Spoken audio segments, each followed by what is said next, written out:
The soft chime of Adrian Cole's phone broke the quiet of an ordinary Tuesday evening. It wasn't the sound itself that stayed with him for years. It was what followed. He had just poured a mug of black coffee and settled into the worn leather chair beside the bay window of his modest home in Maple Ridge, Ohio. Outside, a steady drizzle painted silver streaks across the glass while cool autumn air rattled the maple leaves in the yard. At 62, Adrian had grown used to peaceful evenings. Retirement had slowed his life, but it had never dulled his sense of responsibility. His left knee complained whenever rain approached, and tonight was no different. He smiled as the phone vibrated again, assuming it was another wedding update from his daughter. 3 days remained until Olivia's wedding. Every notification felt important. He unlocked the screen and read the message.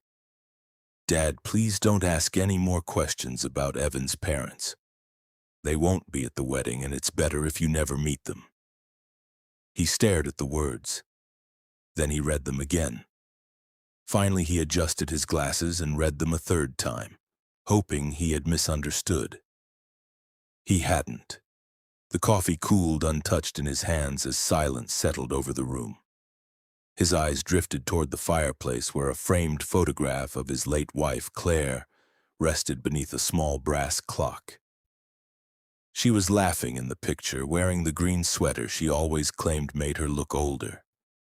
"It never did," Adrian whispered with a faint smile. 9 years had passed since cancer had taken Claire from them. On the day of her funeral, Adrian had promised himself that Olivia would never feel abandoned. He worked endless overtime as a city mail supervisor, repaired everything in the house himself, learned to cook meals that rarely tasted right, and even watched online tutorials to braid his little girl's hair before school.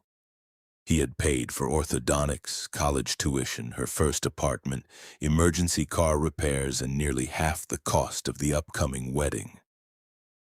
Yet somehow, asking to meet the parents of the man his daughter intended to marry had become unacceptable. After several long minutes, Adrian typed a simple reply.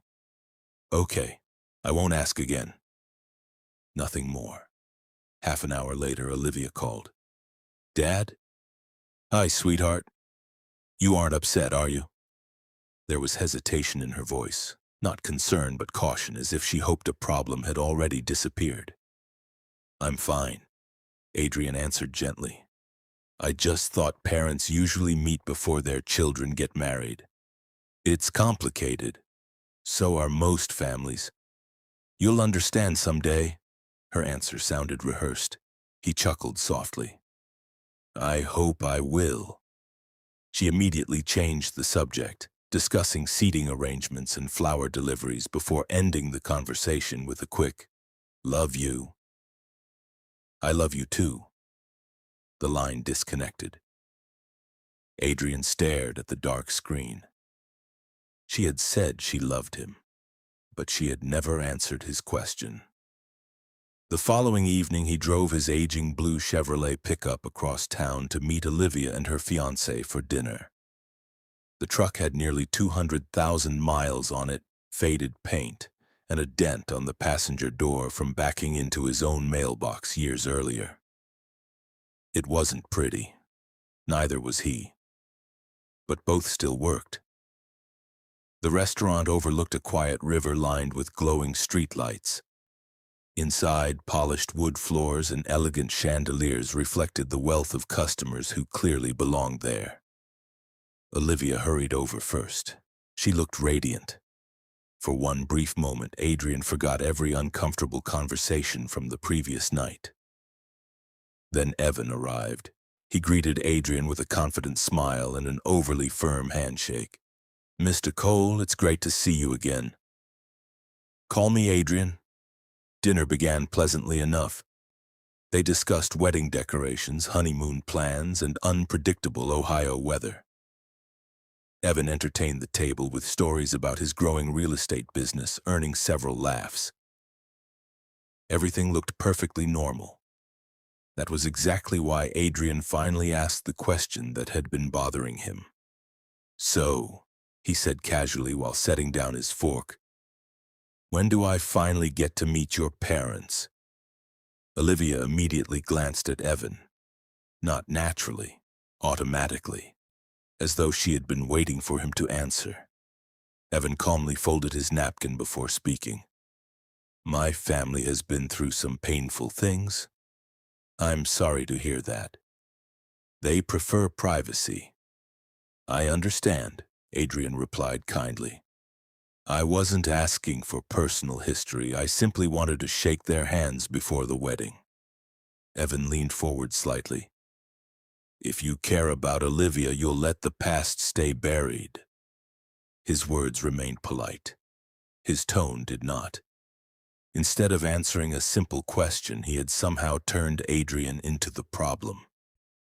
Adrian noticed Olivia silently watching him, waiting to see whether he would argue. He didn't. "So, they definitely aren't coming?" Olivia answered before Evan could. "No." Then she quietly added something that hurt even more. "They come from a different world." Adrian frowned. "What does that mean?" She looked embarrassed. "I just don't want anything to become awkward." Awkward. Such a harmless little word. Yet Adrian understood exactly what she meant. She wasn't worried about Evan's parents. She was worried about him.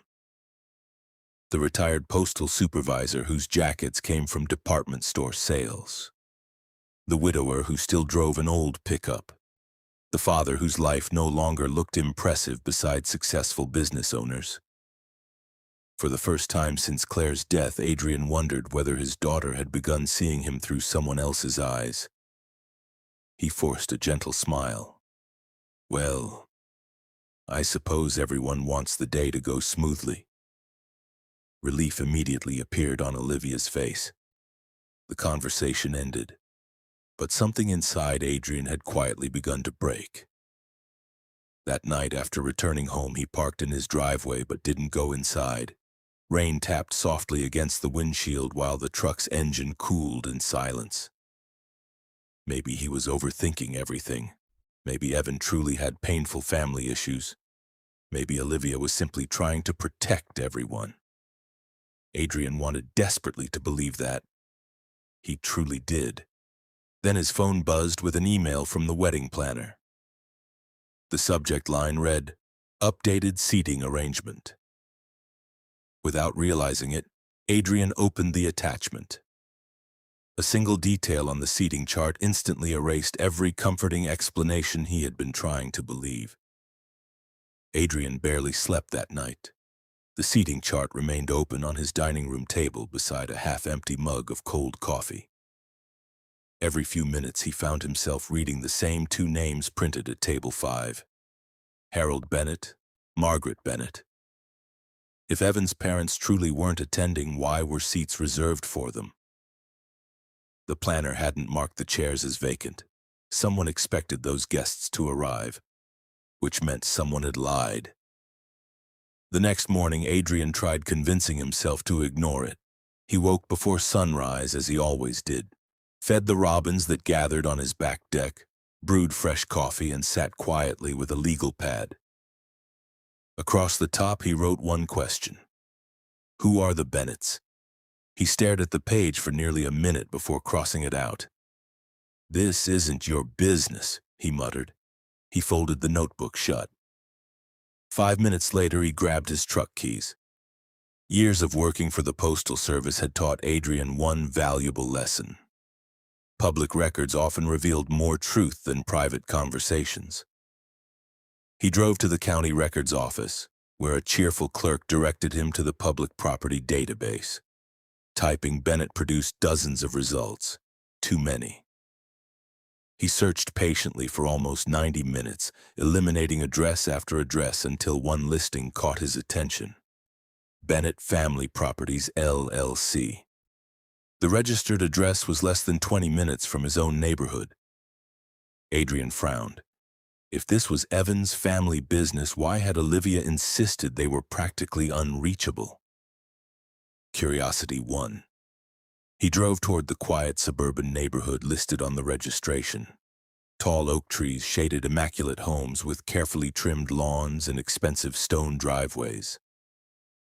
The community wasn't flashy, it was wealthy in the quiet way that it didn't need to advertise itself. Adrian parked across the street beneath a large maple tree.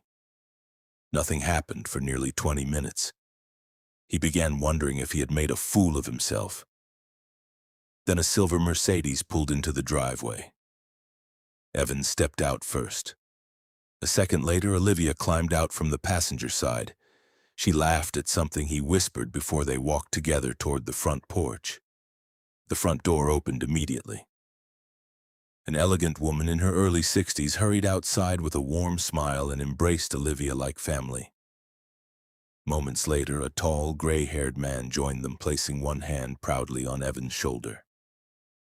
The four of them disappeared inside together. Adrian felt the air leave his lungs. Those were not strangers avoiding painful memories. They were a close family. His daughter hadn't simply repeated Evan's explanation. She had looked directly into his eyes and lied. After nearly half an hour, the group left again, climbing into two vehicles. Keeping several cars behind, Adrian followed them across town. They eventually stopped at a small family restaurant tucked beside a hardware store. Instead of entering immediately, Adrian chose a booth near the front window where reflections from the dining room allowed him to observe without attracting attention.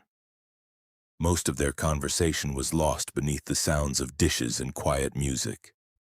Still, certain words drifted across the room. After the wedding. The house. Everything transfers smoothly. Adrian frowned. House? A few minutes later, Evan removed a folder from his leather briefcase. He slid several documents toward Olivia. She glanced over them for barely a minute before signing every page. No hesitation, no questions, just signatures. As she turned one page, Adrian briefly caught several printed words. Asset transfer, family planning agreement, Bennett Properties. His stomach tightened. Whatever she had signed involved Evan's family business, not hers, not Adrian's. Yet. Then another sentence floated across the restaurant. Once her father relaxes, everything becomes much easier. The words weren't spoken loudly. They didn't need to be. Adrian suddenly lost his appetite. He quietly paid for untouched pie and coffee before leaving. Driving home, memories filled every mile of the journey. Claire had always believed honesty was the strongest foundation for any family. If someone asks a fair question, she often said, they deserve a fair answer. Yet no one around Evan seemed willing to answer even the simplest questions. Back at home, Adrian walked directly into the hallway closet. Hidden beneath blankets and old photo albums sat a dusty cardboard box he hadn't opened in years. Claire's documents, medical records, insurance papers, legal correspondence. He carried the box carefully to the kitchen table. Dust floated into the afternoon sunlight as he lifted the lid. Every folder carried memories he had spent years trying to bury. Near the bottom rested an old envelope from the attorney who had handled Claire's medical settlement years earlier. He slowly removed the yellowed paperwork. Most pages are meant little now. Then one signature stopped him cold. The administrator who had overseen Claire's rehabilitation center years ago. Margaret Bennett. Adrian's hands began to shake. He read the signature again. The same surname. The same woman. The elegant lady who had embraced Olivia only hours earlier. She wasn't simply Evan's mother. She had once managed the rehabilitation center where Claire had spent the final week of her life. Outside, rain began falling once more. Inside, Adrian stared silently at the faded signature. This was no longer about missing introductions. It was about a connection no one had wanted him to discover. For the first time since Olivia announced her engagement, Adrian realized he wasn't dealing with an awkward family situation. He was standing at the edge of a secret someone had worked very hard to keep buried. Adrian hardly closed his eyes that night. Every time he looked toward the kitchen table, the faded documents seemed to stare back at him. Claire's file box, untouched for nearly a decade, had suddenly become more than a painful reminder of the past. It had become the first piece of a puzzle he never expected to solve. The next morning, he called the only person who had stood beside him through every difficult chapter of his life. Claire's younger sister, Diana. She answered before the second ring. "You sound exhausted," she said. "I think I've uncovered something." For nearly 20 minutes, Adrian explained everything. Olivia's strange text message, the mysterious seating chart, the visit to the Bennett residence, and finally the signature he had found among Claire's records. Diana remained silent until he finished. "I remember Margaret Bennett," she finally whispered. "You do?" "I never forgot her." Adrian straightened in his chair. "Why?" "Because every time we asked questions about Claire's treatment, Margaret always had an excuse. Reports disappeared, meetings were delayed, lawyers kept asking for more time. Eventually, they offered enough money to settle the case." Adrian closed his eyes. "Not enough for justice." "No," Diana replied softly. "Just enough to make grieving families give up."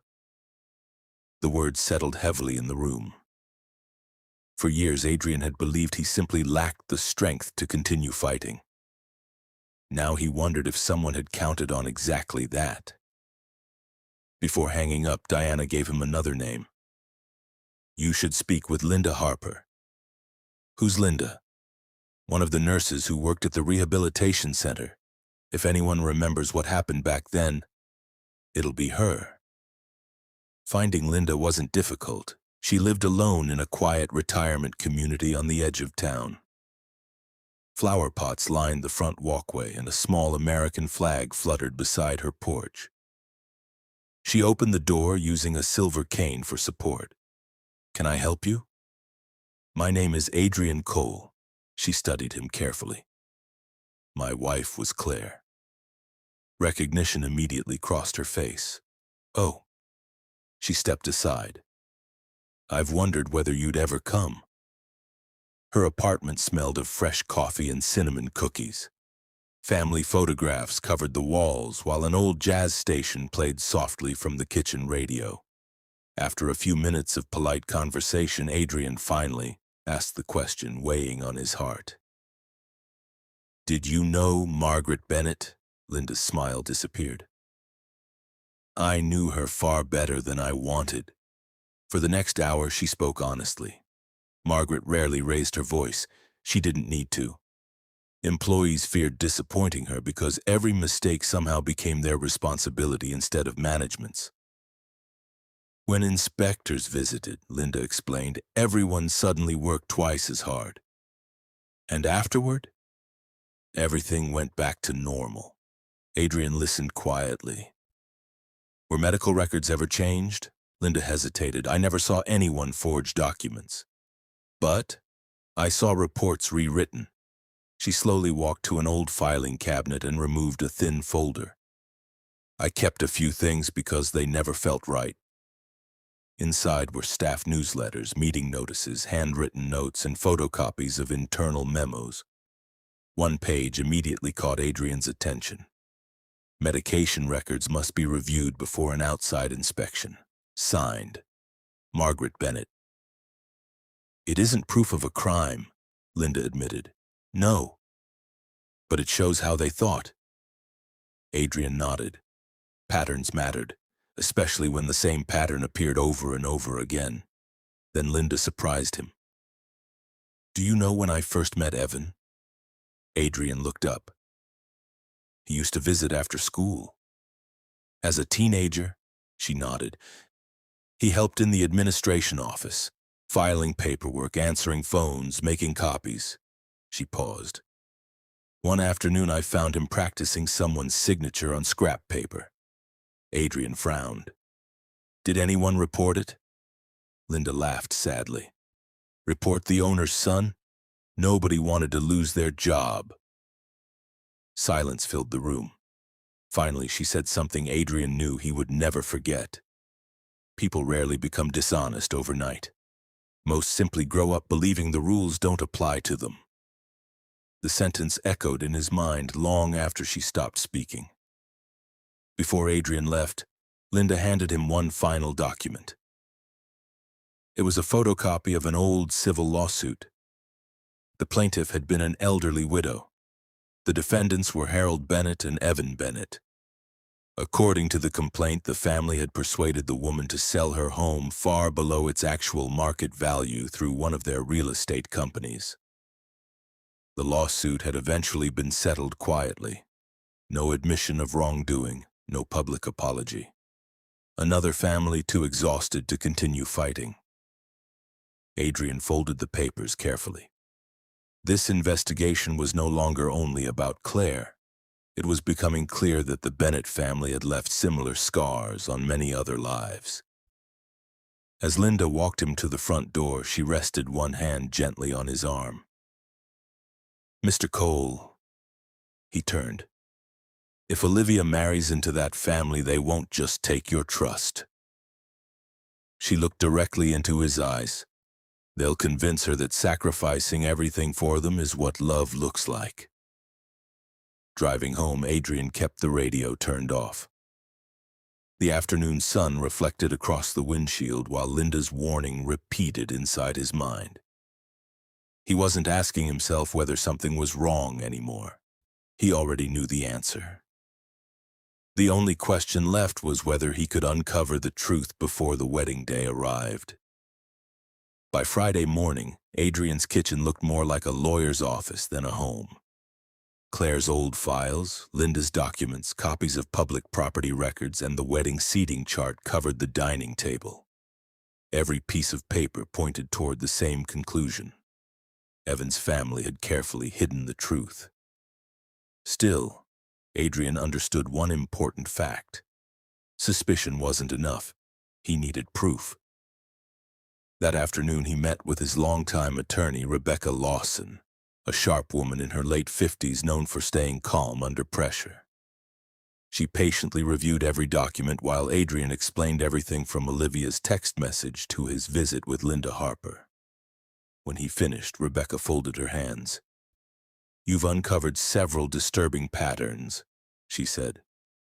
But if you confront them with accusations alone, they'll make you look like a grieving father who never recovered from losing his wife. Adrian lowered his head. So what do I do? We don't argue. He looked up. We ask questions they can't answer. Rebecca slid a legal pad across the desk. If Evan truly loves Olivia, he should have no problem providing complete financial disclosure before marriage. Financial disclosure? She nodded. Business interests, partnerships, family companies, outstanding loans, property ownership. If everything is honest, he should welcome transparency. For the first time in days, Adrian felt a small sense of hope. Not because he had won, because he finally had a plan. That evening, Olivia called. Dad, her voice sounded tired. Evan says you were outside his parents' house. Adrian closed his eyes. I saw something that didn't match what I'd been told. You followed us? I wanted answers. You embarrassed me.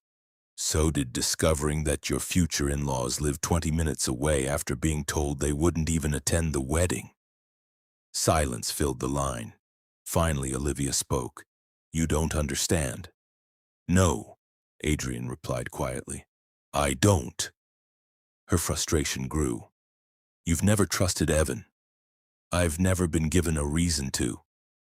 She sighed heavily. Mom would hate what's happening. Those words struck Adrian harder than anything else she had said. For several seconds, he couldn't speak. Then he answered calmly. Come meet me tomorrow morning. Why? I have a wedding gift for both of you. What kind of gift? A meeting with my attorney. She hesitated. What for? To help protect both of your futures before you get married. After a long pause, she agreed. The next morning, Adrian arrived early at Rebecca's office. A few minutes later, Olivia and Evan walked through the door.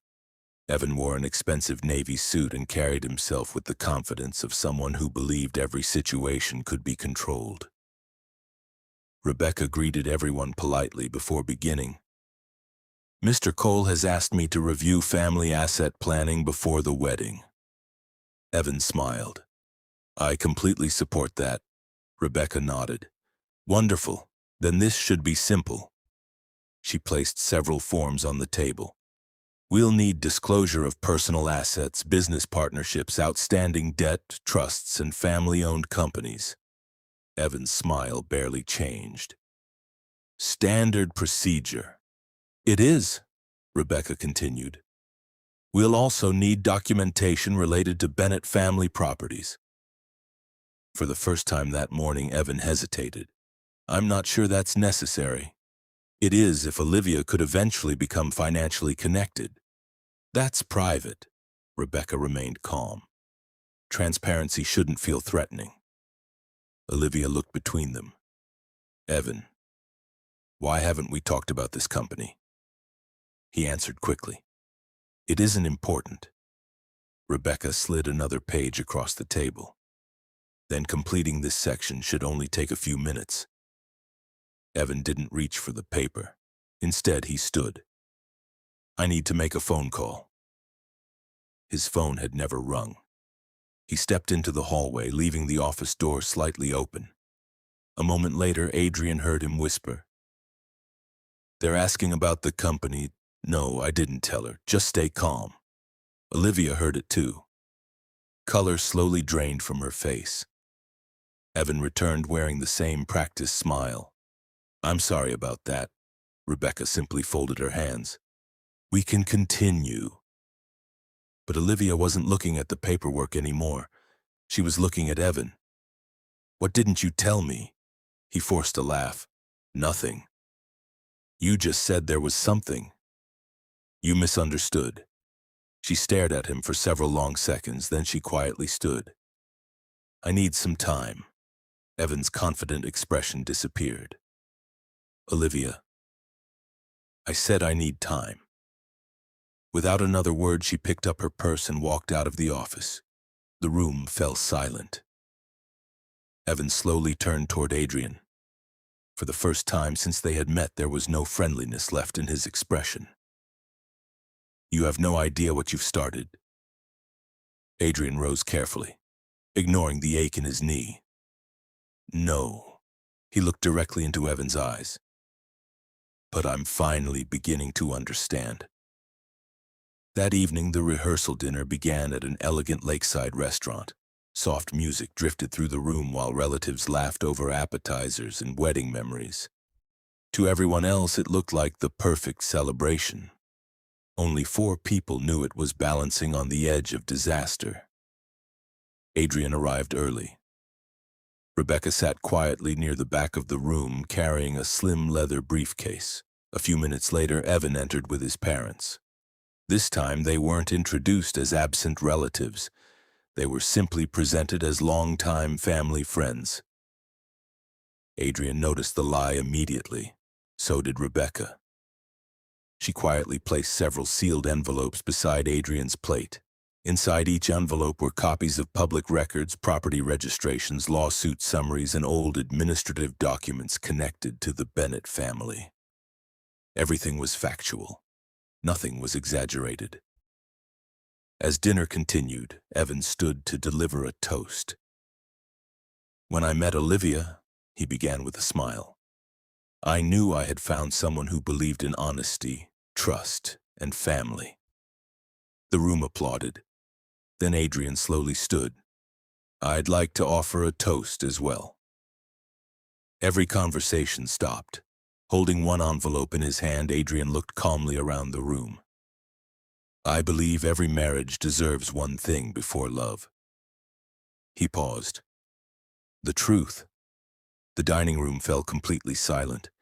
Every guest looked toward Adrian as he stood holding a sealed envelope.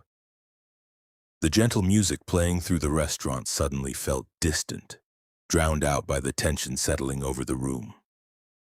He took a slow breath. "When Olivia told me she was getting married," he began, "I believed I was welcoming another family into my own. I expected honesty, respect, and openness. Instead, I was told there were people I should never meet." Confused whispers spread across the tables. Adrian continued calmly. "Imagine my surprise when I discovered those same people not only lived 20 minutes from my home, but were attending this wedding under a different story." Harold Bennett forced a smile. "There seems to be some misunderstanding." "I don't believe there is." Adrian nodded toward Rebecca. She stood and quietly handed sealed envelopes to Olivia, Evan, Harold, Margaret, and several close family members. "Please read them." The only sounds in the room were envelopes being opened. Olivia unfolded the documents first. Inside were copies of public business records, the Bennett family properties registration, the civil lawsuit involving an elderly widow, and administrative records connecting Margaret Bennett to the rehabilitation center where Claire had spent her final days. Every document came from public records or legally preserved files. Nothing had been altered. Nothing had been exaggerated. Evan's face lost its confidence. "This proves absolutely nothing," Harold said sharply. Rebecca answered before Adrian could. "It proves there were important facts deliberately withheld from the bride and her family." Margaret folded her papers. "This is harassment." "No," Rebecca replied evenly. "It's documentation." Evan stepped forward. "Mr. Cole has never accepted his wife's death. He's trying to blame my family for something that happened years ago." Adrian met his eyes without anger. "I am not blaming your family tonight." He paused. "I am asking why you worked so hard to hide your connection to it." No one answered. Instead, Evan reached for Olivia's hand. "Let's go."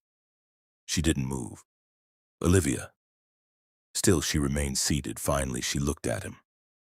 "Did you know your mother managed that rehabilitation center?" Evan hesitated. "Yes." "And you never thought I deserved to know?" "It wasn't relevant." A tear rolled down Olivia's cheek. "You decided that for me." Silence filled the room again. Then the restaurant doors opened. Everyone turned. An elderly woman entered slowly with the assistance of a cane. It was Linda Harper. Rebecca had invited her as a witness should the evening require clarification. Linda stopped only a few feet from Margaret. "I never thought we'd meet again." Margaret's expression changed immediately. "I don't know this woman," Linda smiled sadly. "You knew me well enough to rewrite my incident reports." A murmur spread through the room. Several guests exchanged uncomfortable looks. Linda faced everyone. "I worked with Margaret for years. I watched families ask honest questions that were answered with delays, paperwork, and silence. Maybe mistakes happened. Maybe they didn't. But hiding the truth became more important than helping grieving people." Margaret looked toward the exit. Harold grabbed his coat. "We're leaving." Neither Adrian nor Rebecca tried to stop them. Sometimes silence is exposed more than arguments ever could. As Harold and Margaret walked out, Evan hurried after them. "Wait." Olivia finally stood. "No." He turned back. "What?" "I said no." She slowly removed her engagement ring. Every person in the room watched without speaking. "You asked me to build a marriage on trust," she said. "But you built our relationship on secrets." She placed the ring on the table between them. "I can't marry someone who decides which truths I'm allowed to know." Evan's face turned pale. "You're making a mistake." Olivia shook her head. "I already made one. She walked across the room toward her father. For the first time in weeks, she wrapped her arms around him and cried, "I'm so sorry, Dad." Adrian held her tightly. "You don't have to apologize for being deceived. I should have listened. We both wanted to believe the best in people." She looked into his eyes. "Can you forgive me? There was never a moment I stopped loving you." The room remained quiet. Several guests quietly left, understanding the wedding would never happen. Saturday morning arrived without wedding bells. The florist canceled the deliveries. The photographer packed away his equipment. The chapel remained empty. By noon, everyone knew the ceremony had been called off. The following weeks were difficult. Olivia faced cancellation fees, returned wedding gifts, and answered countless questions from friends and relatives. She accepted responsibility for every decision she had made. Adrian offered emotional support but refused to solve every financial problem. "I'll help you rebuild," he told her one evening over coffee. "I'll help you plan. I'll help you heal. But I won't erase the consequences. Sometimes learning begins there." She nodded. "I understand." Little by little, life settled again. Olivia found a smaller apartment and focused on rebuilding her career. She also began seeing a counselor to help understand how easily manipulation can disguise itself as love. Adrian returned to his quiet routine. His old pickup still rattled down familiar roads. His niece still predicted rainy weather better than the local forecast. But something inside him had changed. One crisp autumn afternoon, he visited Claire's grave carrying a small bouquet of white lilies. He knelt carefully. "Everything almost fell apart," he whispered. "But our little girl is safe." The breeze gently moved through the trees.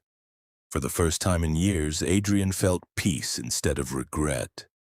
He realized being a good father had never meant saying yes to everything.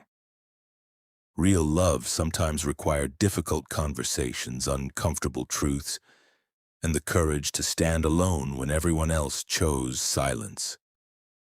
Months later, Olivia joined him for Sunday dinner. They laughed while preparing Claire's favorite homemade chicken soup, sharing stories that once would have brought only sadness. Healing hadn't happened overnight. It arrived one honest conversation at a time. Looking across the table, Adrian smiled. Families aren't protected by wealth, appearances, or perfect weddings. They are protected by truth. Because trust built on honesty can survive almost anything.